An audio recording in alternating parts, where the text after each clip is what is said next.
Jumpa kembali ya dalam ngobrol bareng Save Our Borneo. Kita kembali lagi di program Save Our Borneo yang namanya Ngobar. Balik lagi di acaranya ngobrol bareng Save Our Borneo.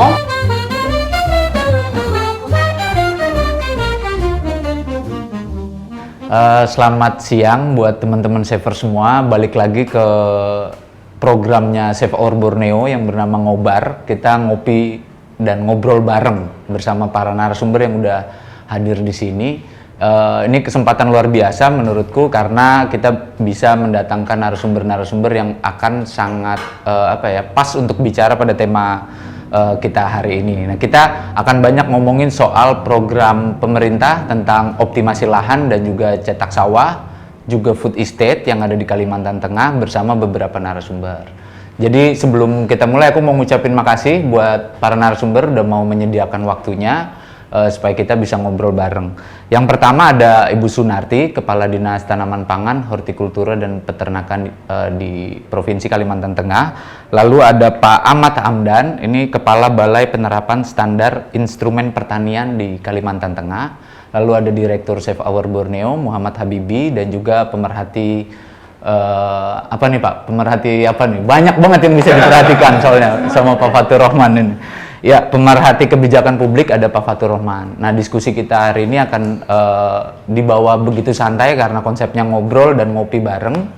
Akan dipandu oleh saya sebagai moderator atau hostnya lah. Saya Aldo, jurnalis Kompas. Kita akan banyak ngomong soal program strategis nasionalnya pemerintah yang ada di Kalimantan Tengah aja khususnya.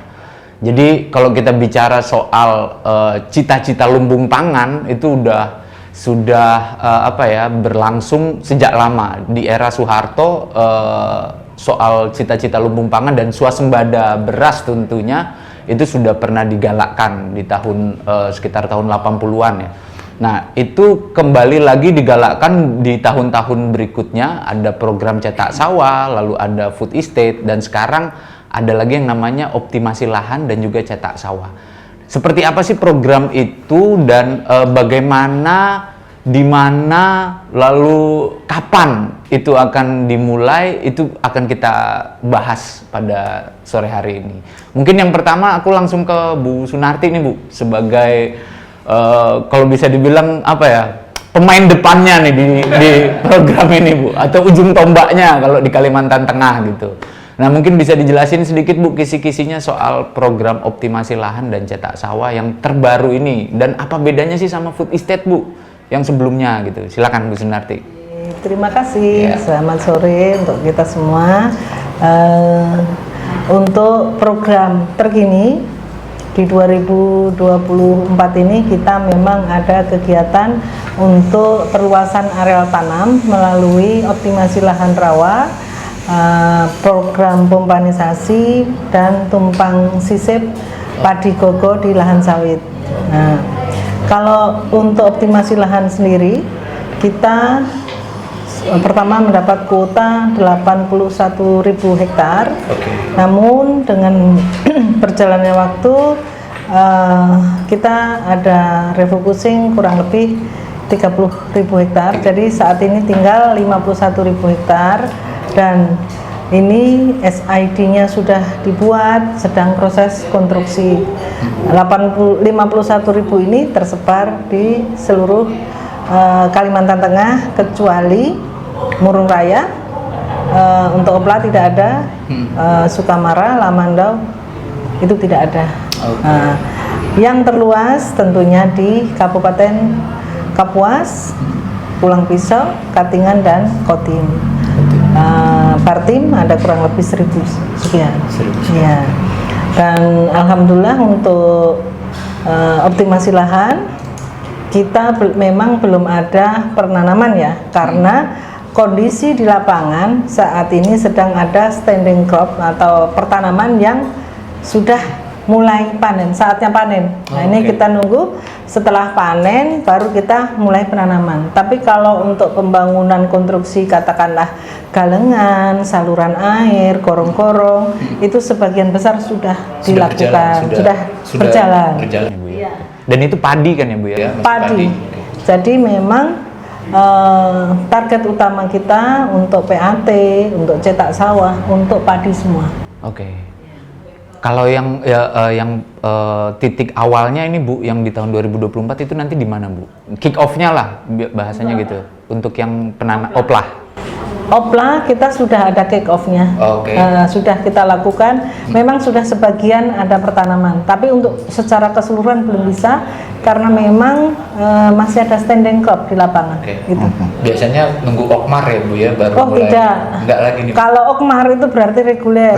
Ini kan salah satu lompatan bagaimana kita bisa IP3 meningkatkan produksi. Iya, indeks pertanaman 300 itu artinya kita bisa menanam 3 kali dalam setahun. Memang kendala utama Kalimantan Tengah ini adalah rawa pasang surut. Nah, ini kan kita sangat tergantung dengan kondisi air. Nah, untungnya juga ini sampai bulan Agustus ya, kita masih ada hujan. Iya. Nah, ini pencucian lahan masih berjalan. Nanti apabila air asin masuk, nah itu yang kita sudah memilih varietas yang tahan kekeringan, ternyata ada air asinnya. Varietasnya kan harus kita sesuaikan, nanti itu mungkin yang akan menjadi kendala. Oke, ya. Soal varietasnya. Ya, penentuan varietas yang akan ditanam gitu ya. Tapi dari Kementan juga ada program pompanisasi tadi. Maksudnya kalau ada air asin masuk, kita bisa nyari sumber air segar untuk mencuci lahan sehingga tidak mengendaplah air asin itu. Oh, supaya dia didorong. Iya, gitu ya, jadi air itu di dalam sawah itu tetap terjaga. Kalau kita bicara wilayah Bu, yang paling banyak kendalanya di lapangan itu kan ada banyak tadi Ibu sebut berapa kabupaten gitu Bu. Itu wilayah mana Bu? Yang tadi khususnya yang pasang surut tadi itu Bu. Pasang surut kita di Kapuas Pulang Pisau. Kapuas Pulang Pisau. Ya kan, Kapuas khususnya di Kecamatan Bataguh itu hampir seluruhnya. Nah, itu di situ kurang lebih 15.000 hektar. Iya. 15.000 hektar di sana ya Bu ya. Oke. Kita tahan dulu, itu menarik banget tuh informasinya. Saya coba ke Pak Ahmad dulu nih Pak. Mungkin sebelum ngobrol banyak soal optimasi lahan, aku tahunya dulu itu namanya BPTP Pak, bukan BSIP Pak. Mungkin bisa dijelasin Pak, sejak kapan berubah dan kenapa berubah namanya? Jadi memang kan karena eskalasi pemerintahan kita sekarang, nah ini kan akhirnya peneliti-peneliti kita itu kan disatukan dalam satu wadah, namanya BRIN. Oke, BRIN betul. Adanya BRIN itu membuat perubahan-perubahan sistem di dalam litbang kita semua. Jadi semua litbang itu dimasukkan ke dalam BRIN. Nah, semua peneliti-peneliti itu kita diminta memilih waktu itu, diberi opsi mau tetap di kementerian atau pindah ke BRIN. Itu memang hati nurani. Jadi silahkan Pak Pemerintah, Kementerian Pertanian juga saat itu tidak menahan ataupun tidak juga ya intinya bagaimana hati nurani kawan-kawan sebagai peneliti mau pindah silahkan, mau tetap juga silahkan. Nah, karena ini kan negara Indonesia juga, tidak ada beda kan begitu. Hanya memang beda rumah kan gitu saja. Dengan segala konsekuensi tentunya kan. Nah, kebetulan saya juga peneliti dulu. Nah, akhirnya tapi karena saya merasa besar di Kementerian Pertanian, nah, saya juga tidak ingin memanfaatkan sesuatu untuk mencari hal yang lebih besar di luar Kementerian Pertanian. Karena memang yang besar saya kan Kementerian Pertanian, sehingga saya tetap di Kementerian Pertanian. Jadi BSIP ini di bawah Kementerian Pertanian ya Pak? Dia lembaga vertikal langsung? Betul, itu langsung vertikal, sehingga di semua provinsi ada. Nah, ini kan kaitan dengan itu kan dari Perpres nomor 117 tahun 2022 itu membuat 2022, ya? Badan Standarisasi Instrumen Pertanian itu berada, itu kaitannya di situ. Nah, sampai sekarang kita masih berbenah bagaimana kita bisa sesuai dengan apa yang ditopoksi dari BSIP itu sendiri. Di BSIP itu masih ada melakukan kajian-kajian juga Pak? Nah, jadi memang pada dasarnya kan kajian-kajian itu kan bagian dari include di penelitian sebenarnya. Tetapi tidak mungkin kita mengambil inovasi dari penelitian langsung aplikasikan ke pertanian tanpa uji. Oke. Nah tentu kita akan menguji dulu. Distandarisasi. Itu dia. Oke. Jadi ini yang sudah dihasilkan oleh kawan-kawan peneliti itu nggak mungkin bisa langsung kita aplikasi ke petani. Tentu ada penyesuaian sehingga perlu pengkajian-pengkajian. Jadi pengujian-pengujian itu tetap ada. Sip. Nah, kalau kita hubungkan dengan optimasi lahan dengan program nasional ini, Pak, itu apa peran yang diambil BSIP di dalamnya? Apakah soal benihnya saja, meneliti dan mengkaji soal benih, mengujinya gitu sebelum digunakan atau gimana, Pak? Jadi kita memang fungsi kita sebenarnya selain kita berkoordinasi dengan kawan-kawan di daerah, karena BSIP ada di semua provinsi dan dia menjadi pendorong atau ujung tombak dari Kementerian Pertanian di daerah. Jadi apapun program daerah, maka BSIP akan hadir di belakangnya untuk menunjuk membackup kebijakan-kebijakan daerah dan juga menyampaikan apa yang menjadi kebijakan Kementerian Pertanian. Tadi seperti Bu Nati bilang, sekarang dengan masalah adanya masuk air asin segala macam, nah BSIP itu juga menyiapkan padi-padi yang memang toleran dengan asin. Jadi kita udah siapkan benih itu di Kotin sebenarnya, kurang lebih 170-an hektar di sana yang bisa digunakan sebagai benih padi yang tahan toleran dengan air asin. Jadi memang itu salah satu bagian-bagian dari Kementerian Pertanian melalui BSIP. Di samping fasilitas lain yang memang menjadi keinginan masyarakat dan juga memang menjaga bank benih kita di Indonesia. Seperti itu. Tapi kalau dalam optimasi lahan sendiri, Pak, khusus dalam program ini, nanti apakah di benih-benih itu disuplai oleh BSIP atau benih yang ada, misalnya dari pusat memberikan benih atau dari provinsi itu diuji dulu di BSIP? Kan kita punya BSIP pengujian namanya, BSIP pengujian padi. Nah jadi dari sana sudah diuji oleh mereka, penerapannya di kami, makanya ada balai penerapan, gitu.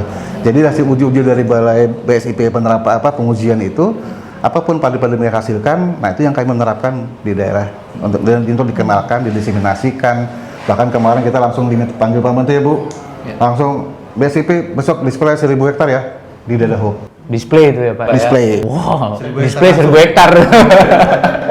Jadi seperti itu. Itu tantangan-tantangan, tapi juga bagian dari tupoksi kita untuk bisa mendukung kebijakan-kebijakan Pak Menteri juga program-program di provinsi. Harusnya itu soal varietas sudah nggak jadi masalah tuh, Bu. Kalau BSIP udah bisa itu, Bu. Masalahnya itu pada saat kita sudah tanam, tiba-tiba air asin masuk. Itu masalahnya. Nah, masalahnya di situ bukan masalah benihnya. Kita sudah terlanjur nanam nih, katakanlah inpari 30.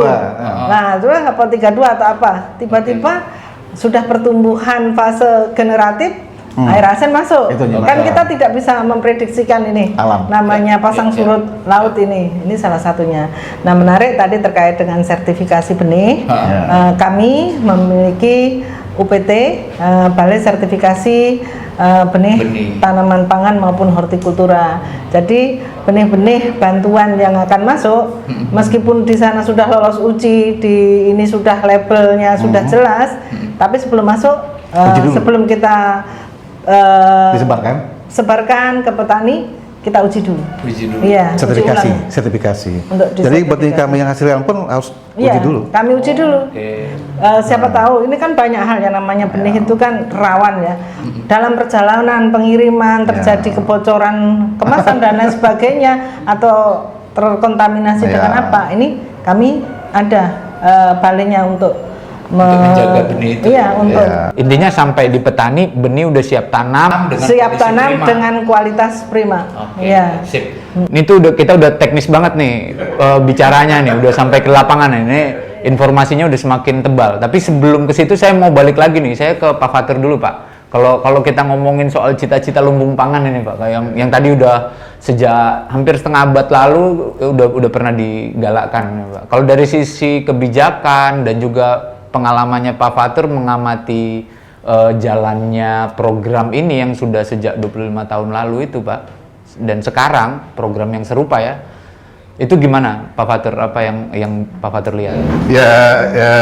Yang pertama kebetulan saya kemarin itu diminta untuk nyusun KLHS RPJP dan sekarang sedang jalan untuk KLHS RPJMD-nya. Dan RPJP saya pikir hampir diketok jadi undang-undang di nasional dan perdanya di provinsi. Ada 3 hal imperatif bagi Kalteng. Yang pertama adalah hilirisasi sumber daya alam. Yang kedua adalah pusat konservasi internasional. Dan yang ketiga adalah pusat pangan nasional. Itu secara itu sedang dalam proses itu, jadi jangka 20 tahunnya tadi, jangka panjang. Kemudian ini dalam proses untuk yang 5 tahunnya. Nah, saya baru dulu mendengar di berita itu dengan luasan 500 lebih, Bu ya. Ya, 1 juta. 1 juta Pak. 1 juta, oke. Nah, itu yang saya belajar dengan yang belum lama ya. Belum lama ini kan waktu 2020-an ya, pertengahan. Itu kan muncul. Nah, masalah lokasi ini yang mungkin perlu diperhatikan. Karena jujur saja, dan saya pikir Bu Narti sangat paham, definisinya food estate itu bukan di Kementan. Definisinya food estate itu di KLHK. Itu yang mungkin itu. Dan apa yang kemudian kita alami juga, bahwa itu keputusan Bappenas tentang sentra pangan itu keluar di 2023. Ya. Sementara programnya sudah jalan. Sudah jalan.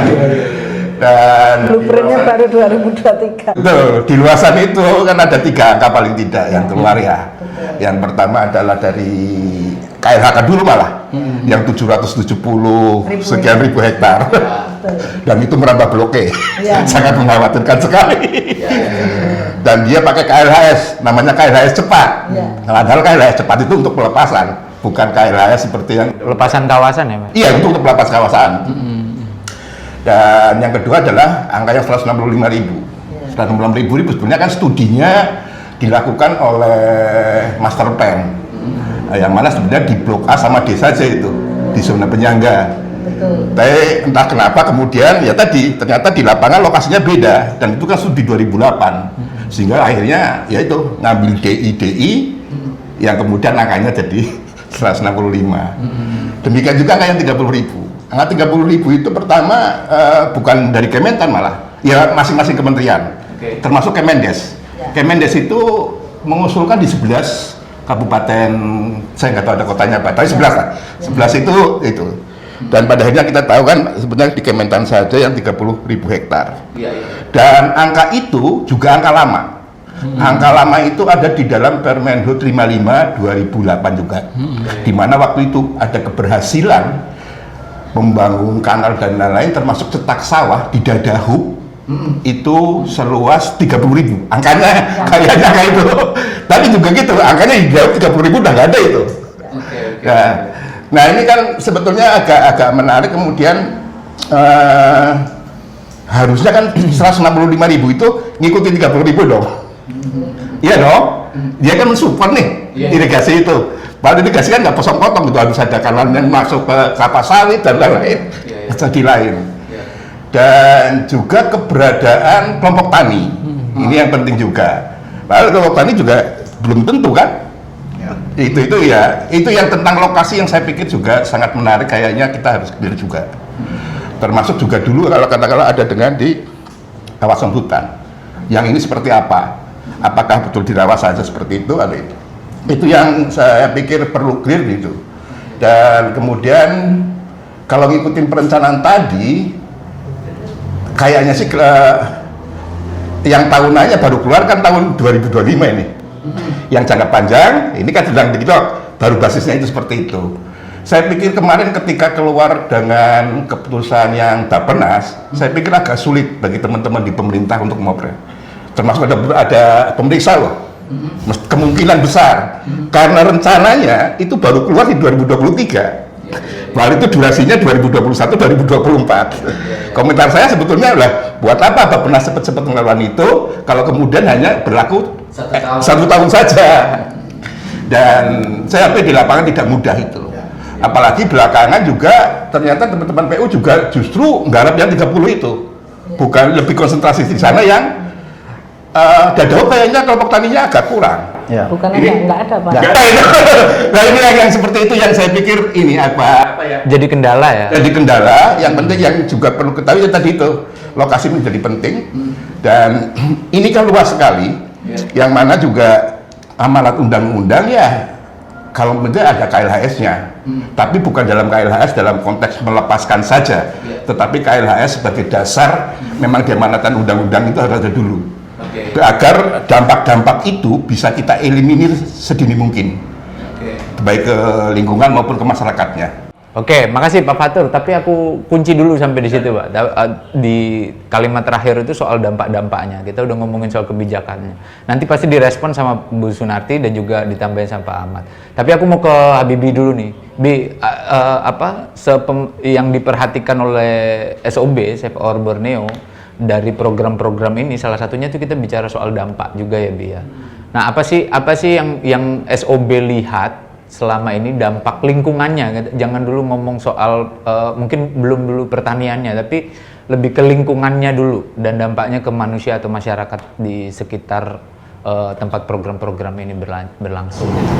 Oke, makasih Bang Aldo. Sebelum langsung menjawab pertanyaan Bang Aldo itu, saya sebenarnya terkait dengan tema diskusi ini itu berangkat dari kekagetan berita Kompas Juni ya, Juni, bahwa Kementerian Pertanian itu merencanakan anggaran sekitar 25 triliun itu untuk program optimasi lahan ini gitu ya. Dari total anggaran yang diusulkan untuk ditambahkan itu 51 triliun, 25-nya itu mau digunakan untuk mendukung program presiden terpilih gitu ya. Astacita presiden terpilih Prabowo Subianto dan wakilnya Gibran gitu ya. Jadi ini muncul pertanyaan yang besar bagi kami, terutama kenapa? Karena program sebelumnya itu menurut kami itu boleh dikatakan belum selesai dan masih banyak pertanyaan dari pelaksanaan program-program sebelumnya. Tidak hanya food estate tapi juga program-program soal ketahanan pangan yang puluhan tahun sebelumnya ya. Karena kalau tadi Bang Aldo singgung di awal, di zaman Pak Harto itu ada PLG, pengembangan lahan gambut 1 juta hektar gitu. Dari 1,4 itu 1 juta hektar yang sudah terbuka. Ya. Blok A, B, C, D. Kecuali E. Kecuali cara konservasi. Betul. Nah, kemudian juga di tahun-tahun belakangan kebetulan kami terlibat dalam proses pemetaan lahan pertanian berkelanjutan di Kabupaten Pulang Pisau. Nah, dalam proses itu ada banyak program yang sebenarnya itu baik mulai dari program pemerintah kabupaten itu cetak lahan untuk sawah 2013, kemudian terbaru pasca kebakaran 2015 ada kegiatan pencetakan lahan dengan sangat luas gitu ya. Memang cetak lahan yang dilakukan waktu itu kebanyakan di sekitar Pulang Pisau, kemudian juga ada beberapa di Kabupaten Kapuas. Nah, dari cetak lahan ini yang kemudian sampai sekarang itu kita tidak tahu apakah itu tetap dimanfaatkan atau tidak. Dari survei dari monitor yang kami lakukan menggunakan itu lahan yang sama atau tidak? Betul, kebanyakan itu memang menjadi lahan tidur. Kenapa? Karena infrastruktur penunjang untuk kegiatan pertaniannya itu tidak diberikan pasca cetak sawah. Padahal kalau kita mendengar keterangan dari masyarakat di sekitar itu, mereka menginginkan jika ada program cetak sawah itu diperlukan infrastruktur penunjangnya, misalnya tata kelola airnya itu berupa dam, mesin pompa dan lain sebagainya gitu, termasuk Alsintan, Saprodi dan lain sebagainya gitu ya. Nah, dari beberapa program yang ada itu, kalau tadi pertanyaannya dampaknya secara lingkungan, program PLG itu sangat kental di ingatan kita, dampaknya itu kerusakan lahan gambut gitu ya. Lahan gambut yang kemudian implikasinya itu menyebabkan lahan gambut yang sudah terbuka itu rentan mengalami kebakaran ketika mengalami musim kemarau yang cukup panjang gitu. Karena dari hasil pemetaan yang kami lakukan, kebanyakan memang kebakaran itu di kawasan gambut, terutama di kawasan PLG. Sejak kapan tuh? Di tahun 2000 yang paling dekat gitu ya, di tahun 2023 itu kebanyakan lahan kebakaran itu di kawasan gambut memang, yang dimana kawasan itu tidak kita temukan praktek beladang. Berarti kayak lahan tidur gitu? Betul. Nah, sementara kalau kita lihat peladangan yang dilakukan oleh masyarakat di daerah pegunungan itu tidak menunjukkan kebakaran yang masif dan luas. Justru di kawasan gambut yang selama ini memang sudah rusak, mengalami degradasi fungsinya gitu ya. Nah, dampaknya itu secara lingkungan menyebabkan rawan atau rentan mengalami kebakaran. Kemudian dari program-program itu kemudian ditambah dengan pengetatan larangan beladang itu, membakar lahan itu, membakar itu dampaknya terhadap masyarakat yang selama ini menerapkan praktek beladang. Peladangan tradisional ya. Betul. Makanya kalau kita lihat dari statistik pertanian itu ya, itu sejak 2015 ke 2019 lahan peladangan itu menurun. Makin sempit lah ya. 40-an ribu. Nah, kemudian untuk sawah bagaimana? Ternyata sawah itu 58.000 menurun. Oh, nurun juga? Menurun juga. Kenapa? Bisa di itu ya, Bu ya? Nanti bisa di... Nah, kalau menurut kami ini masalahnya sebenarnya di mana? Kalau kita mengalami ancaman krisis pangan, itu kesimpulan sehingga lahirnya kebijakan food estate waktu itu. Oke, nih makin seru nih diskusinya. Boleh sambil minum juga nih, Bu Sunarti. Tapi sebenarnya kalau dari pernyataannya Habibie harusnya ini kabar baik dong kalau ada optimasi lahan. Jadinya yang lahan-lahan yang sering terbakar itu harusnya itu juga jadi masuk nggak sih Bu sasarannya oplah ini gitu, sehingga dia jadinya nggak jadi lahan tidur lagi. Cuma nanti kan pertanyaannya siapa yang ngerjain nih Bu? Nah, silakan Bu Sunarti sekaligus juga merespon tadi Pak Fatur. Nanti Pak Ahmad nambahin ya Pak, silakan. Banyak sekali nih. Banyak nih Bu. yang Ibu ini aja. Ya, paling masalah luas baku sawah. Nah, kami sendiri sebagai insan pertanian sangat miris terkait dengan luas baku sawah. Saya ingat betul pada tahun 2018 saya masuk di Dinas Pertanian, luas baku sawah kami itu masih 393.000 sekian. Tahun berapa itu Bu? 18. 2018. Terus turun. Saat ini berapa coba? 2023. Hasil KSA-nya ATR BPN. Tinggal 100.000 hektar. Jauh sekali. Jadi apa yang kita kerjakan, cetak sawah yang sudah itu sudah dialih fungsikan menjadi kawasan non Pertanian. sawah. Pertanian dalam arti luas masih karena oleh kepala daerah kabupaten kota diterbitkan izin sawit. Nah, kan enak banget nih di lahan APL sudah ada saluran irigasinya. Ini tak kasih izin mani piro gitu kan. Itu yang membuat kami sedih sebenarnya. Khususnya insan pertanian. Iya. Di sisi lain kita dituntut untuk produksi. Padi. Tidak hanya dari teman-teman NGO, dari BPKP pun mempertanyakan, lah ini gimana produksinya kok tidak terlalu signifikan padahal programnya banyak. Ya kami jelaskan bahwa luas baku sawah kita semakin turun. Nah, dari 2000 berapa tuh yang 136 itu di tahun 2019 itu 136, 2023 ini tinggal 100.000. Yang 20.000 itu, yang 36 hilang, 20.000 ada di Kapuas dan itu Dadahub. Dadahub kan sasarannya oplah Bu. Itu ya. Untuk Dadahub oplah kita tidak terlalu banyak, hanya sekitar 1.000. Jadi tidak hilang itu. Jadi ini terkait baku sawah. Kembali ke Pak Fatur tadi ya, sebenarnya benar sekali dari 770.000 tadi sesuai AOI dan yang sudah mempunyai jaringan irigasi yang tanda kutip kondisinya baik gitu ya, itu kita baru bisa melaksanakan kegiatan kurang lebih 62.000. Jadi masih ada kurang lebih 100.000 yang belum kita sentuh. Belum disentuh sama. Nah, kenapa tidak disentuh? Anggaran di tahun 2020 itu untuk 30.000 hektar di lahan existing yang memang sudah lahan dikelola secara intensif oleh petani kita. Itu di Dadahub di Kapuas 20.000, dan di Pulang Pisau 10.000. Itu di tahun 2020. Di tahun 2021 itu kita mendapatkan intent dan extend.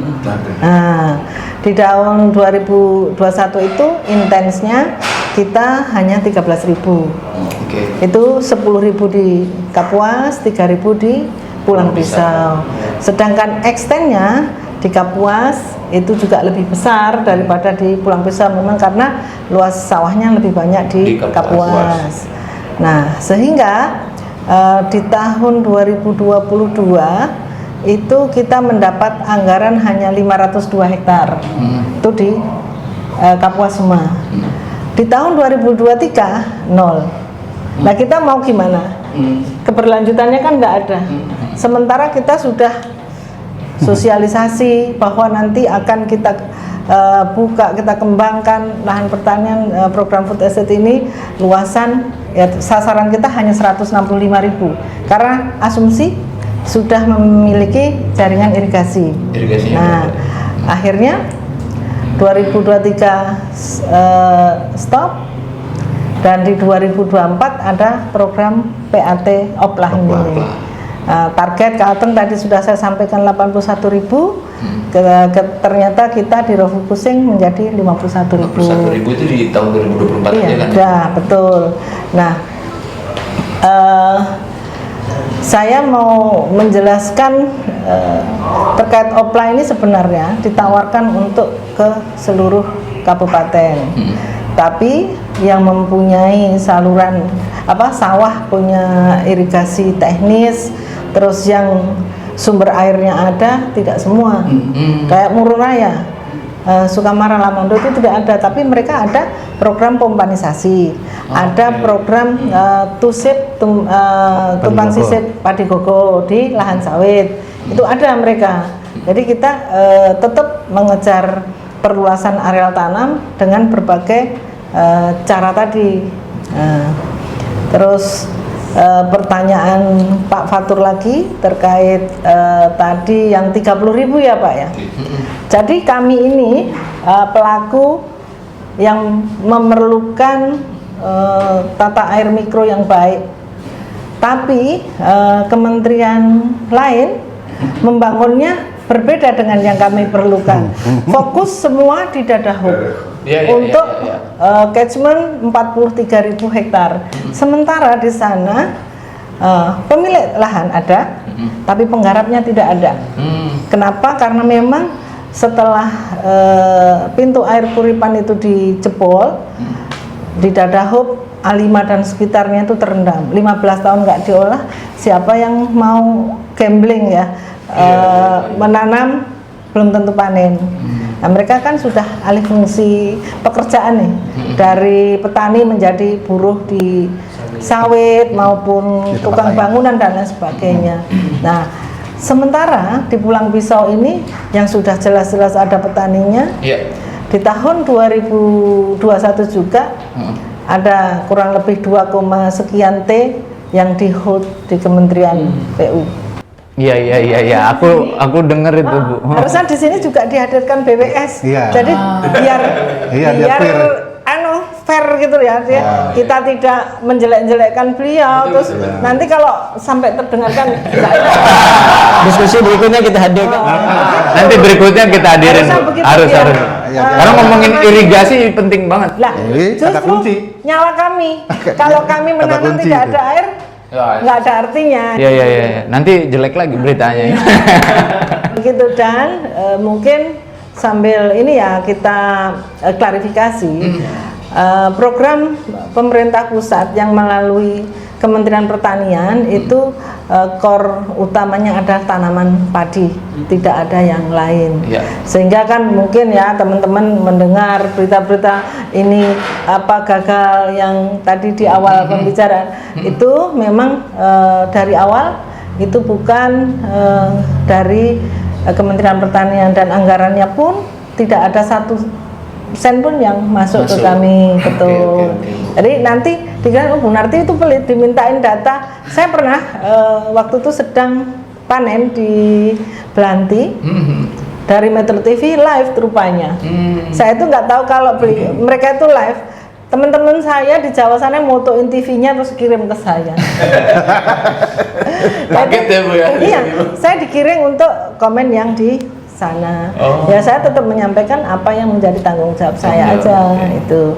Dan tadi terkait kebakaran lahan, kan jelas ya undang-undang memang tidak boleh membakar lahan, terutama di lahan gambut. Nah, sebenarnya kebakaran itu tidak murni diakibatkan oleh petani. Contoh ya, saya pernah menjadi PJ di Pulang Pisau. Pada saat itu juga bulan-bulan Juli, Agustus itu kan rawan-rawannya. Ternyata kebakaran itu oleh orang-orang cari kan Pak, orang mancing, orang nyari ikan bubu itu. Karena kalau di saluran air kan itu sudah rimbun, dibakar nanti kelihatan ikan itu gampang ambil. Nah itu juga jadi ternyata selama ini berita yang saya dengar tidak sepenuhnya benar. Nah memang kalau di dataran tinggi kayak di Lamandau itu mereka sebenarnya bukan ladang berpindah juga, tapi ya karena dia berladang hanya sekali setahun, setelah panen dia tinggalkan pasti akan menyemak. Nah itu biasanya dibakar juga, tapi kan itu tanah mineral. Saya rasa asal dalam pembakaran ini dijaga, dibuat sekat bakarnya, pembatasnya, dan sampai mati baru ditinggal pergi, saya kira aman saja. Dan tentunya kemampuan membakar kan juga tidak seluas-luasnya, sesuai kepemilikannya saja gitu ya. Terus tadi yang menarik sekali tadi, luas baku sawahnya dari tahun ke tahun ada cetak sawah, ada program ini itu, kenapa kok nggak nambah-nambah itu, malah berkurang terus ya? Karena itu tadi kita regulasinya kan di provinsi ini apa ya, wong hanya sebagai wasit. Sementara Pak Gubernur sendiri sudah jelas-jelas memerintahkan kepada Bupati Wali Kota tidak boleh mengalihfungsikan kawasan pertanian sawah untuk non padi, non sawah gitu. Itu dan mewajibkan kepada Bupati Wali Kota untuk membuat peraturan daerah tentang LP2B. Ini sudah dari awal beliau menjabat sudah mengencarkan itu, tapi ya balik ke komitmen lagi ya. Itu dia. Berarti waktunya cocok nih Bu kalau diomongin sekarang, ini kan lagi pilkada nih. Lah saya bukan calon. Iya. Maksudnya supaya didengar sama calon-calon gitu Bu. Pak Ahmad mau nambahin Pak, silakan Pak. Jadi saja gini aja, mungkin saya ingin memberikan sedikit yang menjadi tumpuan besar Kementerian Pertanian melalui Pak Presiden kita, kemudian Presiden terpilih melalui Pak Menteri Pertanian, kan sebenarnya bagaimana kita menyikapi dengan geopolitik yang ada, kemudian ada La Nina ya juga yang masuk ke kita, ini kan menjadi kerawanan pangan. Nah sehingga beliau bergerak cepat karena ketersediaan pangan kita yang sangat terbatas, sehingga beliau melakukan program untuk percepatan tanam dan juga ekspansi, untuk bukan ekspansi hutan, bukan, tetapi adalah maksudnya ekspansi yang baru nanti tadi bilang adalah lahan yang berak itu yang dulu ditinggal lahan tidur, bekas sawah, bekas ladang. Nah itu yang digarap, bukan kita buka lahan baru, bukan kita nebang hutan, bukan. Jadi itu yang ditekan Pak Menteri. Setiap kali pertemuan pasti itu yang dibicarakan.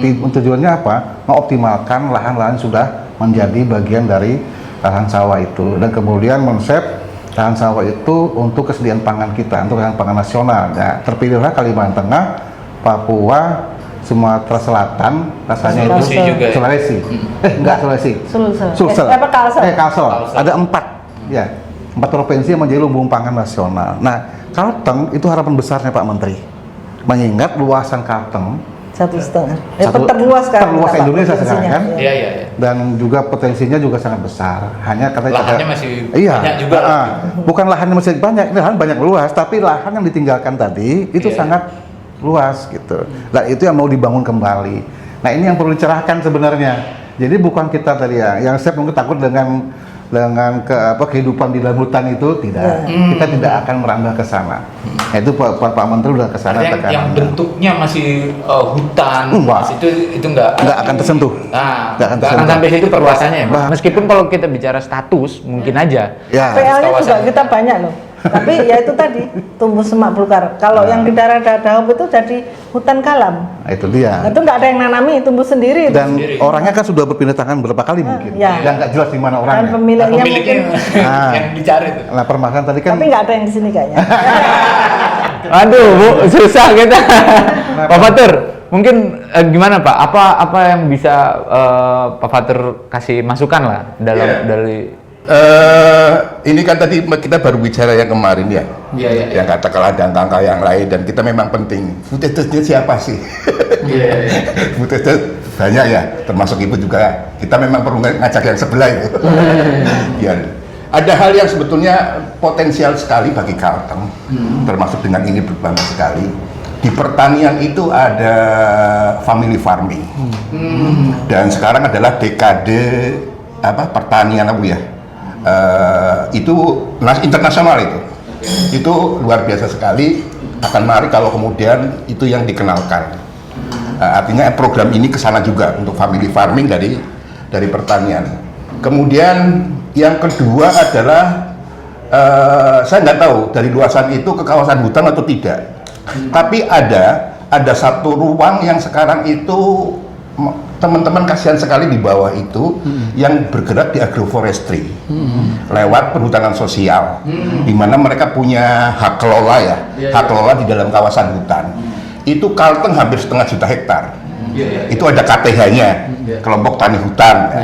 Saya pikir menarik sekali dan mereka itu diinfus dengan dana DBHDR Kalteng yang sangat gede sekali tiap tahun. Iya, sangat sekali. Karena hutannya gede banget. Betul. Terus satu lagi adalah dana desa. Jadi Kalteng itu hampir semua desa 1432 itu hampir semuanya tergantung pada dana desa yang APBN dan ADD yang lewat daerah. Hampir kecil sekali pendapatan lewat PADES. Jadi uang itu hampir konsumtif.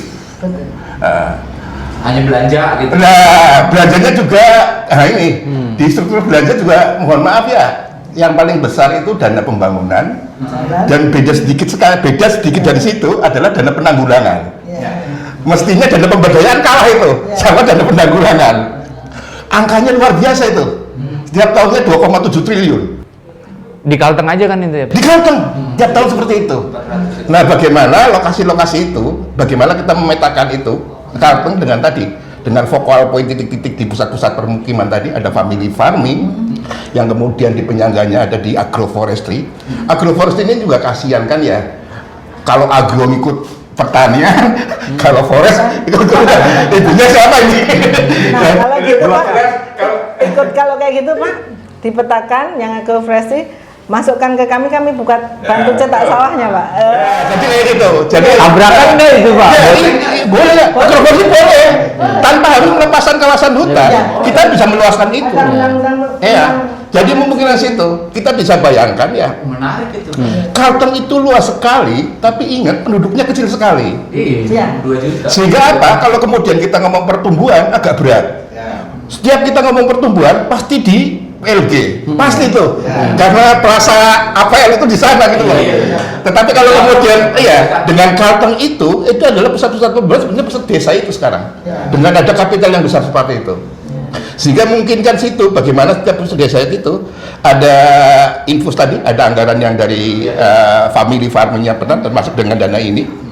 Kemudian dari Disut tadi dengan DBHDR-nya dan dana desa yang cukup gede. Ini luar biasa sekali kalau pemerintah. Artinya harusnya nggak perlu anggaran begitu besar untuk. Yang penting serkos ini, karena mohon maaf ya. Serkos ya. Iya, serkos seperti itu. Bagaimana perencanaan terkendali? Karena mohon maaf di bawah ini masyarakat itu kadang-kadang yang timbul itu kelompok kapal selam. Nah, itu dia. Apa tuh Pak? Ada program naik. Nggak ada programnya lu bilang lagi. Wah, istilah baru ini Pak. Nah itu Bagus ini. Jadi kita memang harus fokus lokasinya juga jelas. Termasuk tadi kita bagaimana membuka itu rata dengan pusat-pusat permukiman tadi. Kayaknya uang kapital kita gede sekali dan Kalteng itu luar biasa sekali. Cuma satu pertanyaan Pak, mau nggak? Nah, Mau tidak? Kayaknya mau Pak. Mungkin tidak itu ya. Tetapi enggak, maksudnya gini, nilai-nilai itu gampang sekali. Daripada kita sektoral, di bawahnya kemudian tadi kelompok kapal selam, kenapa sih kita ada kelompok-kelompok yang kemudian bisa berkelanjutan seperti itu? Betul. Nah, kayak saya ingat katakanlah tadi kita ngomong apa ya, Indonesia Mas, kita nggak ngomong tentang jangka menengah 5 tahun atau setahunan. Pengalaman tadi kita hanya 30.000, kita sekarang masih berdiskusi. Harapan kita sih dalam program ini kita bisa memantapkan tadi multisektor itu betul-betul di desa. Di desa itu alat pembersih itu cuma sabun. Kita aja yang sektoral itu. Ada sabunnya laki, sabunnya perempuan. Ada rasa ini, rasa itu. Kelompok tani hutan itu kan. Ada kelompok tani dari pertanian. Di kehutanan bikin KTH, kelompok tani hutan. Iya. Ya itu yang kayak tadi yang sebenarnya serupa dan bisa dikoordinasikan. Hanya casingnya aja itu loh. Casingnya betul. Ada koperasi, ada BUMDes. Ini gimana nih? Kita perlu ada model seperti tadi. Bagaimana di dalam satu lingkup yang kecil ada itu, dan kayaknya tadi dengan uang desa yang tadi sangat konsumtif, kita bisa lebih produktif. Termasuk bisa menaikkan APADES tadi itu. Setuju Pak saya. Jadi itu kan sebenarnya kata mau itu mau nggak? Mau kita berduduk satu meja, bagaimana kita merencanakan suatu pembangunan, mau nggak kita bekerja sama, mau nggak kita berkontribusi bersama-sama dan memikirkan bersama-sama. Artinya mau nggak kita merendahkan ego kita. Kan itu masalahnya Pak. Ego kita ini yang jadi masalah sebenarnya. Kami di Kementerian Pertanian, khususnya BSIP, saya ingin sebenarnya menggalang itu. Saya udah pernah ngumpulin semua di provinsi di kantor saya, bagaimana kita ini memperkuat kelembagaan pertanian. Karena kunci ada kelembagaan. Kelembagaan tani yang kuat itu akan mendukung semua. Tapi kalau kelembagaannya ada ini kapal selam, kan gitu. Saat ada proyek timbul dia, saya jadi tenggelam lagi nih. Artinya nggak bisa dinas TPHP aja dan BSIP gitu. Kalau kan kalau yang namanya pangan nanti pasti ke saya semua, Mas Aldo pun nanya. Jadi Bu, musim kering gimana Bu? ada Kemendes, ada koperasi, ada Bulog, BUMDes, ada Kemendes kan, tadi dua Kemendes, ada Pemprov, Pemkap. Itu kalau kita duduk satu wadah Pak, bikin perencanaan, bikin desain, kita mau apa? Ayo, saya BSIP bawa apa, Bokadi bawa apa, di mana titiknya? Desa maka akan besar ungkitnya itu. Unsurnya di mana gitu ya. Permasalahan adalah mau nggak? Itu saja sebenarnya. Komitmen. Saya alhamdulillah juga gitu di rapat kita. duduk bareng, buka baju masing-masing. Iya. Tapi bukan yang ini ya. Maksudnya ini loh, kita Tas masing-masing gitu ya. tujuannya Egonya dilepasin gitu, ego gitu. lembaganya, ego instansinya. Kita kan tujuan sama nih. itu kami Masyarakat. hanya dengan satu institusi aja sudah bentrok Nah, terus gitu kan ya. Mungkin bukan juga dengan bidang-bidang juga Iya. nggak mau bersatu gitu kan mungkin. Iya. Saya juga dengan, banget kan. nah itu dia. Karena masing-masing punya interest yang beda-beda dan semua pengen timbul Pak. Kalau Nggak mau saya timbul bareng. yang disampaikan Pak Fatur tadi menarik sekali. Iya. Dikala RI itu Merah Putih memanggil kita bagaimana kita menciptakan lumbung pangan di Indonesia. Memang harapan terbanyaknya di Kalteng Bapak. Papua Selatan 1 juta hektar juga. Tapi kondisinya lebih parah daripada Kalteng pastinya. Ya, pastinya. Penduduknya aja Karena dari lebih nol banget itu. Nah ya, Ya. penduduknya aja lebih banyak di Kalteng gitu ya. Infrastrukturnya. Infrastruktur dan lain sebagainya. Nah, saat ini kami itu sedang mencari lahan-lahan yang bisa untuk dimasukkan dalam program. Tadi seperti yang Pak Fatur sampaikan dengan kades-kades, saya sangat setuju. Justru kemarin kami mulai sosialisasi itu memanggil kades, memanggil camat. Mereka hanya tulis tangan Pak.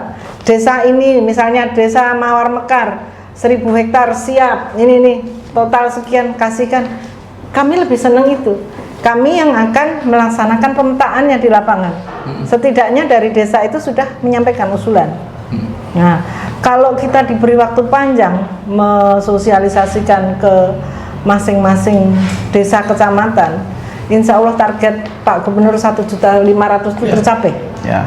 Apalagi yang di kawasan hutan boleh dikelola untuk pangan. Ya. Dan itu memang ada undang-undangnya. Nah, ini lebih kan pas ya Pak. Saat ini Pak, kami sudah mendapatkan areal yang clear and clean 621 hektar. 621.000. Tapi masih disisir Pak, 1 juta hektar gitu kan. Kan target Pak Gubernur 1,5. Kami dari Pak Menteri, kalau Pak Gubernur sanggupnya berapa, oke, sementara 1 juta hektar dulu. Nah, tahap pertama ini kita akan kelola kurang lebih 400.000 hektar. 400.000. Itu sudah clear and clean. Di mana aja tuh nanti? Tersebar. Iya. Nah, ini makin menarik nih, Bi. Kasih masukan dulu, Bi. Mungkin sedikit catatannya SOB supaya program-program ini tetap mempertimbangkan aspek-aspek lingkungan juga terutama ya, sehingga tidak mengganggu atau masukan lain terkait dalam diskusi tadi.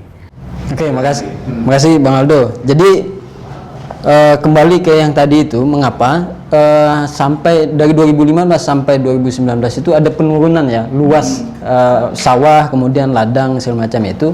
Bahkan kita itu indeks ketahanan pangan kita Kalteng 2019 itu kan urutan 14.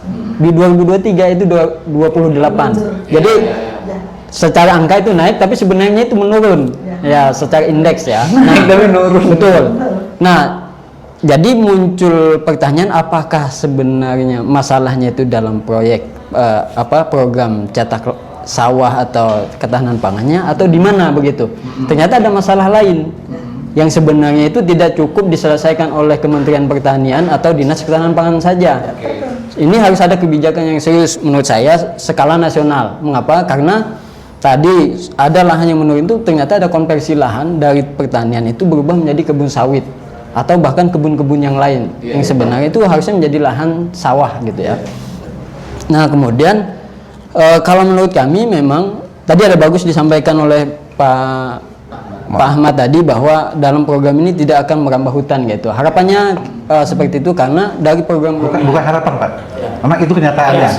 Harapan kita itu harapan kami harusnya seperti itu. Kenapa? Karena dalam program sebelumnya itu ada kebijakan yang menurut kami itu cukup kuat dari nasional ya, dari pusat. Bahkan kawasan hutan yang belum dilepaskan saja itu digusur. Iya. Ini yang singkong nih ya. Iya, betul. Nah, jadi dalam satu momen ada kebijakan yang cukup kuat sehingga itu mempengaruhi pemerintah daerah, bahkan unit-unit teknis yang ada di bawah itu harus mengikuti gitu. Nah, harusnya dalam kebijakan yang konsen kita untuk ketahanan pangan tadi, harusnya semua sektor ini bisa dikerahkan untuk kebijakan pangan secara nasional. Kenapa? Karena nanti khawatirnya pertanian fokusnya begini, sementara di desa itu kegiatan yang lain. Coba kita perhatikan di desa itu, dia ada program pembangunan jalan usaha tani. Pembangunan jalan usaha tani. Di mana-mana itu jalan usaha tani, tapi pertaniannya nggak ada. Bahkan produk-produk pertaniannya pun di beberapa desa yang kita kunjungi itu nggak ada. Jalannya aja. Tapi itu dana desa ya, rata-rata yang jalan. Dana desa, kebanyakan dana desa yang digunakan. Nah, harapan kita memang jadi lahan-lahan yang ada ini kita lindungi seperti misalnya menggunakan konsep PLP 2B itu tadi ya. Agar lahan-lahan itu memang tetap digunakan untuk pertanian atau khususnya untuk pangan seperti padi misalnya gitu, tidak dikonversi. Kalau dikonversi akhirnya nanti pemerintah kita itu buka lahan baru lagi. Lahan baru yang sebenarnya itu menjadi kawasan konservasi. Itu kan berbahaya dari aspek lingkungan. Jadi menurut kami memang butuh kebijakan secara yang terintegrasi dari berbagai pihak itu. Karena menurut saya dalam program food estate saja itu kan top down sama sekali itu. Jadi pusat langsung menurunkan program ke bawah, sementara ada 1-2 kabupaten itu menurut kami perannya itu hanya sediakan lahan. Tidak terlibat dalam banyak hal gitu ya. Hanya ngikutin pemerintah pusat saja. Atau sebenarnya mungkin mereka belum siap gitu, hanya lahannya ada tapi dia nggak tahu harus apa yang dilakukan gitu. Nah, kalau menurut saya karena ada, ya boleh dikatakan menurut saya itu ambisi ya dari pusat itu untuk mencapai target angka gitu. Tapi sebenarnya di bawah ini ada banyak konsep yang justru tidak terserap seperti yang disampaikan ibu-ibu tadi kan, kayak soal melihat beladang itu seperti apa. Ada cara lain dalam melihat praktik beladang yang dilakukan oleh masyarakat di Kalteng. Tapi di tempat lain, misalnya di aparat kepolisian, kemudian di Melihatnya secara kacamata kuda. kekuatan kriminal gitu. Padahal harusnya bisa dilihat secara hitam putih, bahkan itu bisa dilihat. Itu juga satu faktor kayaknya yang membuat kemudian banyak peladang meninggalkan ladangnya. Ketakutan. Betul. Nah ini yang saya galang, saya mulai pendekatan daerah baik di Sukamara khususnya sama di Burung Raya yang kemarin terbaru. Jadi kan permasalahan itu. Karena saya kemana-mana keliling itu permasalahannya selalu kambing hitam adalah masyarakat kita di pegunungan, yang di pedalaman, yang susah diakses oleh pemerintah kabupaten maupun kecamatan. Karena saat dari kabupaten ke desa itu bisa sampai 2 hari, ada yang sampai 6 jam, 5 jam. Nah ini kan dan mereka hidup di negara Indonesia. Dan dia harusnya mendapat bagian pelayanan dari negara kan kayak gitu. Tetapi dia mandiri dengan cara lalu berpindah. Karena kawan-kawan kita di pedalaman, begitu sudah dapat beras, dia hidup dia. Ikan 3 mancing, sayur 3 ke hutan. Mau apa sana ada semua ada. Jadi udah safe gitu kan? Udah safe dia di sana. Permasalahan sekarang adalah di kebijakan regulasi yang sudah membakar. Cuma regulasi ini pun saya lihat hanya dibaca seperti kacamata kuda. Maksud saya tanpa solusi. Harusnya kalau memang ada peraturan seperti itu, pelarangan, ada solusinya dong. Apa solusinya? Nah inilah peran pemerintah baik pusat maupun daerah. Nah ini kan baru saya coba lontarkan kayak gitu. Ini pengen saya itu di Pergub aja pun itu sudah ada celah sebenarnya. Ada cara membakar yang diatur sana. Hanya memang tadi kata Pak Abi tadi, polisi, kejaksaan itu nggak baca itu, bacanya judulnya saja, pelarangan pembakaran, selesai. Pakai hukumnya dia. Paling di ada pasal-pasal di dalam itu ada. Kalau nggak salah hilap ya, untuk tingkat desa itu kurang lebih sekitar 25 hektar. Untuk tingkat kecamatan 100 hektar dengan cara-cara sesuai adat. Nah, saya ajak kawan-kawan daerah itu, ayo kita duduk bareng di AD daerah, Kapolres, kejaksaan daerah, pemerintah daerah, lalu bareng bagaimana kita menetapkan wilayah-wilayah kita untuk siap pangan tadi, sehingga kita kawan-kawan di gunung itu kalau dia membakar itu ini sudah turun melayanin kan gitu. Permasalahannya tadi kembali mau nggak kan gitu Pak. Balik lagi ke situ. Itu Pergub 1 2020 ya Pak? Ya. Kalau kita semua mau bergotong royong, mau melaksanakan itu dengan baik, pasal kita terayomi semua. Hanya masalah tadi ego-ego sektoral ini yang harus kita turunkan. Nah, bagaimana kita di mana kita berada gitu yang bisa aman. Kan gitu intinya itu menarik. Intinya itu komitmen satu mau untuk nggak? semuanya gitu ya. Kalau komitmen hanya diucapkan atau hanya di atas kertas nggak bisa. tidak ada Nggak bisa. artinya. Jadi agak susah. Jadi nah kemarin ya saya beruntung ketemu Pak PJ Bupati Murung Raya ya, yang sangat concern dengan bagaimana dia mencapai ketahanan pangan di kabupatennya. Karena dia nggak punya sawah. Tadi bilang Bung Nati kan dia nggak punya sawah sehingga dia nggak masuk dalam kegiatan oplas segala macam. Yang adalah padi gogo. Tusip sebenarnya. Tapi tusip nggak ada, dia nggak punya sawit. Cetak sawah. Tapi dia punya lahan gogo itu yang sudah dilaksanakan oleh kawan-kawan. Bahkan dia kemarin kita rapat terakhir dengan Pak Direktur Dirjen Perkebunan, saya kepala PJ-nya Kalimantan Tengah. Kata Pak Bupati, Pak, ada tidak bantuan pemerintah, kami tetap tanam. Kami awal Oktober akan tanam 2.000 hektar. Dan dari 10.000 hektar yang dia targetkan. Kenapa timbul 10.000? Waktu itu kan kita rakor di Sentul kalau nggak salah. Saya ucapkan itu karena saya sering berkomunikasi dengan kawan-kawan di Burung Raya. Dia mengeluh, Pak kami sering ngajukan tapi kita nggak pernah dapat bantuan. Karena memang masalahnya adalah syarat tadi nggak masuk. Tidak memenuhi persyaratan. Nggak bisa syarat. Jadi Bupatinya juga datang ke saya ngeluh, Bu kenapa Murung Raya dianaktirikan? Hal apa ya Pak? Saya bilang gitu. Oh nggak apa-apa Pak, nanti saya paparkan apa-apa yang kenapa tidak bisa masuk ke Murung Raya. Kan semua ada persyaratan. Kalau misalnya cetak sawah kan tidak sembarang. Kita membuka misal kasalnya tadi membabat hutan ya.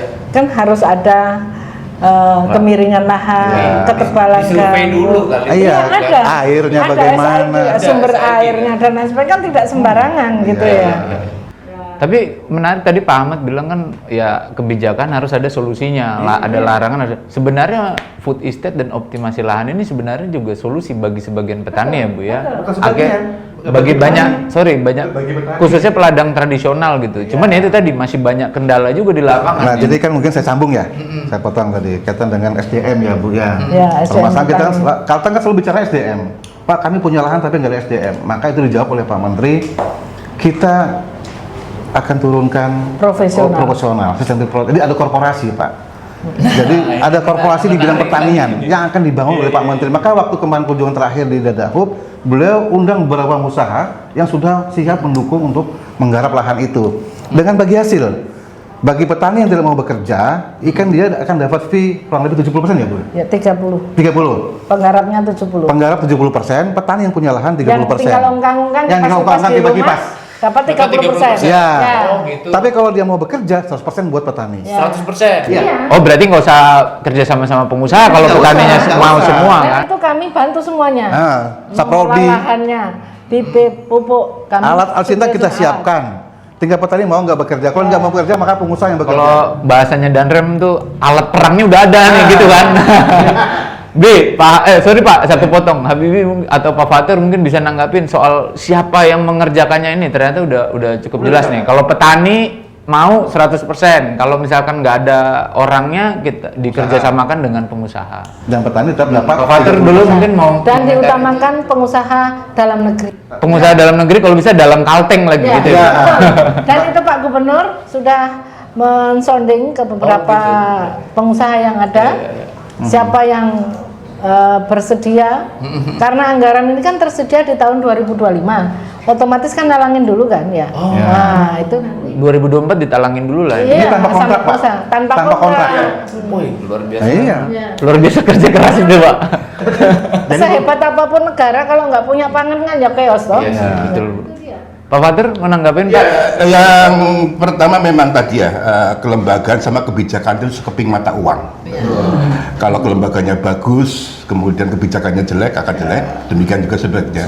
Apalagi kalau dua-duanya, termasuk dalam hal kebakaran nih. Kebakaran kan kita nggak punya kelembagaan sampai tapak. Padahal di pertanian itu ada namanya KTPA. Tapi yang di KTPA itu bawah apa? kelompok tani peduli api. Oke. Ada peraturan menterinya, ada komplit. Dan ada kelompoknya. Termasuk PLTB kan pertanian, bukan kehutanan. Itu beda sama MPA itu yang MPA itu punya KLHK. Dan itu cenderung memadamkan. Tapi yang dikambing hitamkan petani. Betul. Nah ini yang kelembagaan sampai kebakaran seperti tadi itu. Ya, termasuk juga tadi ketika ngomong PLTP 2B, PLP 2B itu kan dari Undang-Undang 41 2009. 2011 harusnya sudah masuk RT RW. Ada hal yang agak menceng ya, bukan agak beda sekali ketika hal itu muncul tentunya di daerah Sukaman di Kerawang. Yang mana di situ adalah lumbung padi yang besar, di mana investasi jatiluhur dan salurannya itu kemudian ada industri itu, sehingga kemudian itu dengan catatan bahwa di balik PLP 2B itu ada namanya insentif disinsentif. Kalau nggak ada insentifnya, ya tadi ngapain kita harus mempertahankan itu tidak ada fungsi kalau kemudian itu ya kemudian. Nah ini harusnya tidak dalam konteks seperti itu saja, hal-hal seperti ini yang bagian dari insentif. Termasuk tadi ketika kerjasama tadi antara usaha itu bagian dari insentif itu loh. Bukan insentif itu dalam artian kemudian harus disuapin semuanya, tidak seperti itu. Karena programnya agak itu apa itu loh. Iya betul, hal yang seperti momennya yang sangat bagus untuk seperti itu, sehingga bisa jalan seperti itu. Dan saya pikir kalau model pertanian di tingkat apa bagus ya, artinya masalah kerentanan lingkungan dan kemudian kapasitas masyarakat bisa, bahan bakaran, mengurangi bahan bakaran sepak belukar jadi bahan baku ekonomi itu sudah mencegah luar biasa, meningkatkan kapasitas dan lain-lain. Nah ada keraguan tadi, apakah mereka mau? Kayaknya kita harus undang Bapeda. Karena Bapeda itu marwahnya kan multisektor, memang mengintegrasikan. Perencanaan dong ya. Iya memang Bapeda. Karena tadi kan kita ada, katakan ada potensi ya di dana desa, kemudian di kehutanan, di pertanian dengan ini. Ini Bapeda harusnya bisa kita ikuti untuk gabungin. Termasuk apa? Dalam proses ini kan Bapeda sedang ngomongin tentang RPJMD. Kita harus kenalin itu, Bapeda baru itu seperti itu. Termasuk ketika hubungannya dengan korporasi tadi itu. Termasuk kita bagi ngatur tadi kelembagaan katakanlah. Kelembagaan bukan itu saja, termasuk kelembagaan apa tadi, kebakaran itu. MPA itu kan organisasi dari Jakarta itu. Gitu. Jadi kayaknya sih kayak gitu akan lebih itu. Kita akan lebih solid kayak kemudian kayaknya Bapeda memang harus itu, kemudian kita bisa masukkan dalam RPJ. Kayaknya harusnya dalam perencanaan Bapeda juga pasti kan udah terlibat. Ini kan pas itu kalau bicara seperti ini saat sebelum musrembang. Iya. Sebelum musrembang udah bicara ini, sehingga saat musrembang itu udah punya arahan. Jadi kawan-kawan dari tingkat desa sampai ke tingkat provinsi itu udah punya arahan. Kalau kita sudah musrembang selesai, ketok palu nggak bisa ngapa-ngapain. Dan muncul program ini setelah musrembang. Sesuai dengan itu perintah di atas perintah aja di dulu gitu, atas. Mas. Habibi, gimana Bibi? Ya, tadi soal ini ya, korporasi petani tadi ya. Bukan koperasi, bukan. Korporasi petani itu kan. Kalau di food estate itu korporasi petani kalau tidak salah. Nah, kalau dalam apa Catatannya SOB gimana juga ya sekalian? Kalau yang sebelumnya itu kan yang kita tahu bahwa petani itu dilibatkan dalam proses membuat pernyataan, menyerahkan lahannya, kemudian dikerjasamakan lahannya begitu ya. Nah, cuman yang saya khawatirkan dari program yang baru ini itu kita belajar dari praktek industri sawit ya, di mana masyarakat itu diminta untuk membebaskan lahannya, kemudian nanti teman-teman masyarakat akan dapat CSR, dapat plasma dan lain sebagainya. Itu yang kita khawatirkan. Ya. Nah, jangan sampai praktek ini masalah-masalah yang terjadi di sektor sawit itu terjadi di pertanian, khususnya sawah ya. Kenapa? Karena jujur saja saya khawatirnya justru petani itu hilang kemandiriannya dan menjadi ketergantungan dengan perusahaan begitu. Akhirnya Pak, kebutuhan petani bahkan hasilnya itu ditentukan oleh satu pihak, yaitu perusahaan. Monopoli. Betul. Nah, akhirnya ada monopoli di situ. Di samping juga saya khawatirnya itu harapannya tidak ya. Pertanian kita di Kalteng ini ujungnya jadi sentralistik dia, tersentral di satu kawasan atau hanya di beberapa kawasan. Lalu masyarakat yang tadinya itu juga menjalankan praktek pertanian atau menerapkan praktek pangan itu hanya terpinggirkan. Saya dalam beberapa daerah itu saya perhatikan akhir-akhir ini tuh penyakit yang dulu tidak pernah ada, misalnya gula darah, dia segala macam, kanker ginjal itu sekarang itu banyak terjadi di mana, bahkan ke level usia muda. Kalau dulu itu orang tua di kampung itu bertahan sampai ratusan tahun. Kenapa? Karena jangan sampai jangan-jangan ini ada hubungannya dengan hilangnya praktek beladang. Yang menurut kami ya, beladang itu kayak padinya organik gitu ya. Ada diversifikasi pangan di sana, di lahan peladang itu ada sayur. Iya, pasti ditanam di dalam satu ladang ya. Nah, hari ini kita dihadapkan pada situasi tergantung dengan suplai beras. Mungkin selama ini dari Kalteng itu memenuhi sebagian dari kebutuhan kita di Kalimantan Tengah, sisanya dipenuhi dari impor beras gitu dari luar provinsi atau bahkan dari rencananya kan Kementan mau impor pangan. Bukan Kementan itu. Kementerian Perdagangan 3,6 juta untuk menutupi kekurangan itu badan pangan bukan? Bapanas ya, Badan Pangan Nasional. Nah itu dari banyak aspek ya, mungkin kami nanya dari banyak aspek dan itu juga merupakan kekhawatiran yang ini kita sampaikan di awal, jangan sampai itu terjadi dalam program ini gitu. Bu Sunarti, Bu, tadi soal yang korporasi petani itu, Bu, mungkin bisa ditanggapi. Jadi untuk korporasi petani di zaman food estate itu memang kita sudah mengkader kelompok-kelompok tani yang bergabung menjadi Gapoktan. Kita latih bagaimana pengelolaan keuangan pasca panen sampai pemasaran, dan bahkan mereka sudah iuran mau saham lah untuk sahamnya berapa selain bantuan ya tentunya. Nah, Itu sebenarnya di 2022 itu sudah ready, tapi karena tidak continue programnya, jadilah mampet. Mereka sudah berbadan hukum bahkan. Nah itu, nah untuk korporasi yang dicetak sawah ini agak beda. Nggak kayak sawit lah gitu. Iya, Oh, bukan. Tidak. Jadi nanti petani-petani yang mempunyai lahan yang tidak mau menggarap itu kita data, kita tawarkan ini ada bantuan untuk pembangunan cetak sawah dengan satuan per hektar sekian, kalian mau nggarap sendiri atau diserahkan orang lain. Nah nanti kalau sudah mendapatkan jumlahnya sekian-sekian ya yang mau bergerak sendiri, kami tetap bina sampai pasca panennya. Sementara yang tidak sanggup untuk menggarap, kita carikan bapak angkat yang akan mengelola lahan sawah mereka, dan kita tetap akan mendampingi jangan sampai terjadi apa yang dikhawatirkan Mas Habibie tadi, seperti yang plasma. Ini bukan plasma. Bukan plasma, bukan Ya, CSR juga. Kalau bukan CSR juga. Ini adalah win-win solution. Penggarap tidak rugi, pemilik juga tidak rugi. Nah, ini kita akan dampingi. Dan 30 tadi bukan harga mati, masih bisa dibicarakan, dinegosiasikan. Nanti kalau petani mau, misalnya nih, saya nggak mau garap, tapi dia mau bekerja di situ, mungkin dia bekerjanya tidak sebagai pengolah lahan ya, dia di alsinnya, operator alsinnya atau apanya, jadi gaji Pak. Jadi dia dapat gaji, dapat bagian. Nah, seperti itu yang akan hasilnya dikembangkan yang sistem korporasi yang dicetak sawah ini.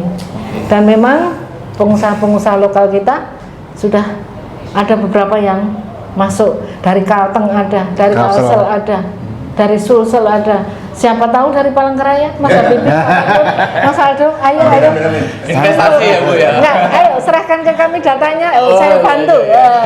Begitu maksudnya. Ini kan sebenarnya kesempatan Bu Nanti, kesempatan bagi putra-putra terbaik daerah Kalteng. Makanya kan Bu Narti juga sudah mulai memiliki calon-calon sebenarnya yang dia ini kan melalui namanya Gempita ya. Jadi memang tuh anak muda semua. Jadi memang Pak Menteri pengen milenial yang di pertanian ini, sehingga milenial kita ini tidak kemana-mana, tetap ada safe di Kalimantan Tengah, di desanya sendiri. Hanya mengharapkan pegawai negeri. Bahkan tuh nanti akan mengalahkan pegawai negeri gajinya kan kayak gitu. Seperti itulah. Jadi memang semua ini lah sangat-sangat luhur ke Pak Menteri itu berbicara kaitan dengan program ini jangka panjang seperti itu. Bagaimana anak muda kita itu tidak lagi acuh atau tidak mau tahu dengan bagaimana desanya, tetapi dia justru akan menjadi pembangun di desanya sendiri. Itu harapannya. Yang ambil alih ya? Mengambil alih. Kan coba bayangkan, semua sarana prasarana itu dilengkapi oleh Kementerian Pertanian, gratis gitu. Nah hasilnya, kalau dia nggak mau bekerja, maka dia dapat 30%. Kalau dia mau bekerja, 100% buat dia. Ongkos dikasih. Itu nganggur aja dapat itu Pak. Nganggur ya Pak. Yang penting mau aja dulu. Kipas-kipas, di rumah tidur dapat bagian. Teman-teman, ini diskusinya luar biasa menarik, ngomongin teknis, ngomongin kebijakan, semuanya tentang optimasi lahan, food estate, cetak sawah. Ini dibahas, dikupas cukup tuntas dan cukup menarik gitu. Bahkan udah ada dikemukakan banyak kendala-kendala yang dialami di lapangan maupun di tataran kebijakan. Nggak cuman kendala, kita juga udah ngomongin soal solusinya, soal komitmen, bagaimana bisa mengkoordinasikan program-program serupa lalu disatukan di dalam satu program besar yang serupa juga di dinas-dinas atau kementerian-kementerian juga lembaga-lembaga lainnya. Nah, ini belum berakhir, teman-teman, akan ada ngobrol-ngobrol bareng lainnya. Tapi sebelum kita tutup, kita akan mendengarkan closing statement dari setiap narasumber. Mungkin aku ke Pak Fatur dulu dari sana. Tadi dimulai dari sini nih Pak. Sekarang dari sudut kanan Pak. Silakan Pak Fatur. Tanggal 24 ini hari tani. Iya, hari tani. Kayaknya ini momen yang bagus. Mungkin kita perlu melakukan juga yang offline. Untuk apa? Kita mengundang para pihak ini yang kita ngomongin ke masa depan. Minimal tadi ada Bapeda. kebetulan sedang nyusun RPJMD jangka menengah. Saya pikir ini modal yang cukup bagus, kita perlu solusikan, dan katakanlah kita berkomitmen di akhir pertemuan offline itu ada satu lembar yang mana itu jadi komitmen bareng-bareng. Dan di dalam perencanaan termasuk di Bappenas, di Bapeda ada istilahnya namanya HITS, holistik, integratif, tematik, spasial. Tapi saya pengen menjawabnya itu dari spasial. Kamu mau holistik susah sekali Pak, koordinasi apa Pak? Tapi kalau spasial, lokasinya jelas, kayaknya lebih mudah.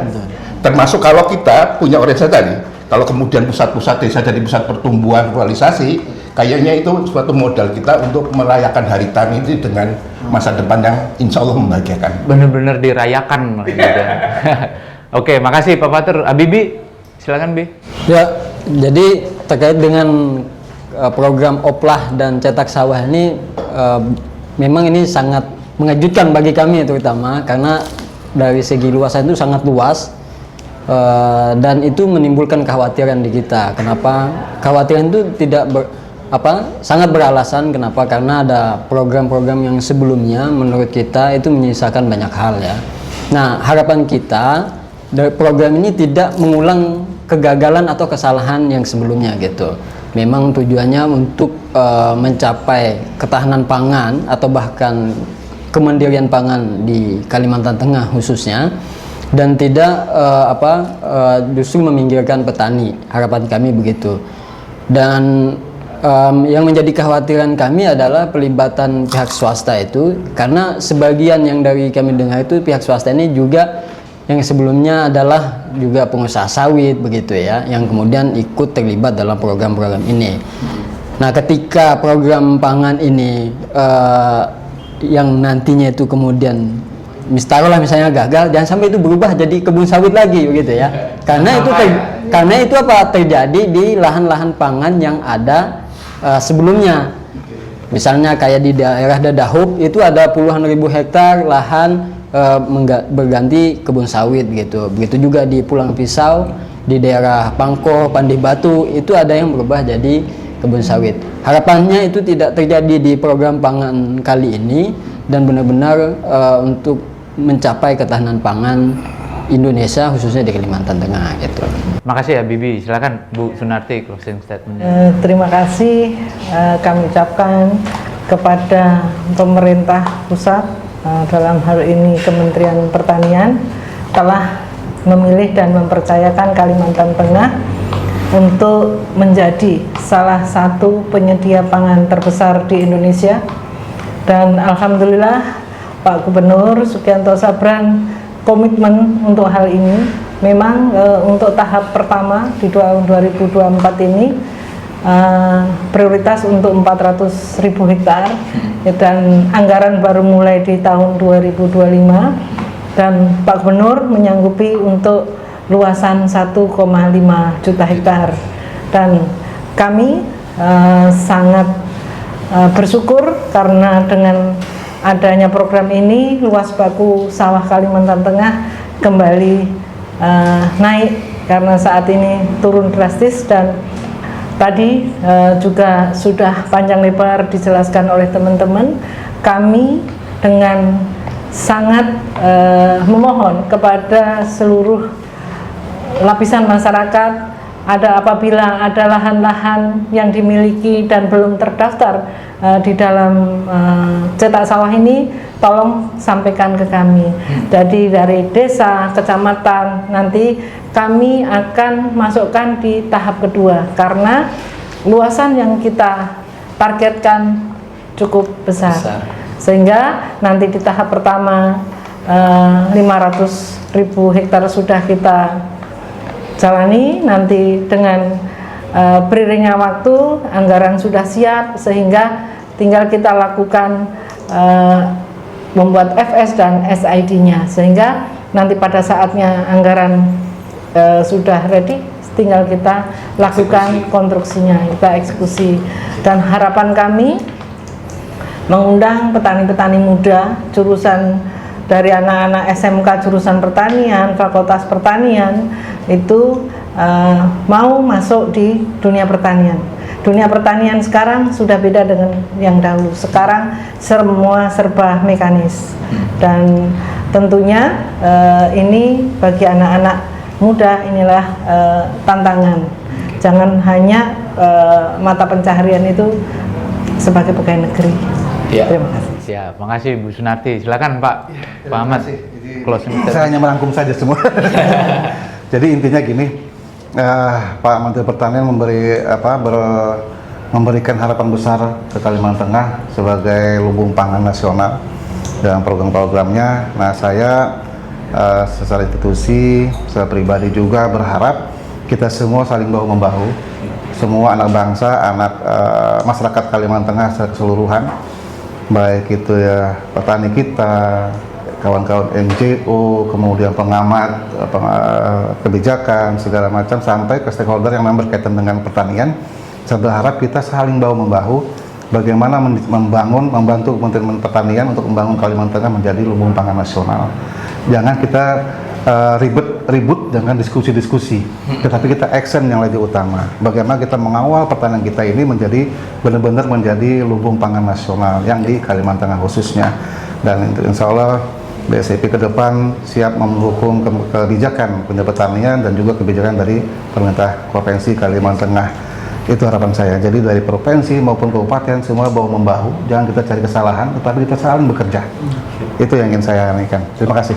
Makasih banyak Pak Ahmad, Bu Sunarti, Habibie, Pak Fatur. Terima kasih semua narasumber udah mau hadir dan meluangkan waktu. Diskusi yang menarik sekali lagi, teman-teman. Sesuai dengan tema kita di ngobrol bareng kali ini itu pantang mundur lumbung pangan. Jadi barangnya udah ada di depan mata, kalau mundur dulu udah nggak bisa lagi gitu. Nah, yang namanya cita-cita itu pasti besar gitu ya. Soal lumbung pangan tuh cita-cita yang besar dan tidak mudah gitu. Jadi cita-cita nggak akan bisa kita raih tanpa kerja keras, kerja bersama, dan komitmen bersama. Jadi udah nggak ada lagi kata mundur nih, udah pantang mundur lah. Kalau jadi lumbung pangan harus jadi, tapi gimana caranya, gimana ceritanya, kita nanti pasti akan balik lagi bersama program ngobar ini, ngobrol bareng dengan Save Our Borneo. Sampai jumpa di ngobar-ngobar selanjutnya. Terima kasih.